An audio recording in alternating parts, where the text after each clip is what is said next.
সুবিচার, সুশাসন। গাইস দেখতে পাচ্ছ এখানে আমাদের জলসা হয়েছে।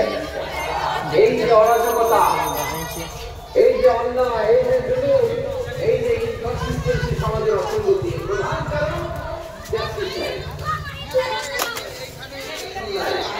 শেষবারের মতো আওয়াজ করে বলেন যে আমরা বাংলাদেশে আদায় চাই কি চাই না? তাহলে প্রথম নির্দেশনা শেষ, আল্লাহ তাআলা আমাদেরকে আদলের আদেশ দেন। এরপরে আল্লাহ বলেন আমি তোমাদেরকে ইহসানের আদেশ দেই। ইন্নাল্লাহ ইয়া'মুরু বিল আদলি ওয়াল ইহসান। আমি তোমাদেরকে যেমনি আদলের নির্দেশনা দেই তেমনি ভাবে তোমাদেরকে ইহসানের নির্দেশনা দেই। ইহসান, আওয়াজ করে সবাই বলেন তো ইহসান। ইহসান মানে কারো প্রতি সফট হার্টেড হওয়া, মহানুভব হওয়া, অনুগ্রহ পরায়ণ হওয়া, অনুগ্রহশীল হওয়া, একে অপরের প্রতি দয়াদ্র হওয়া।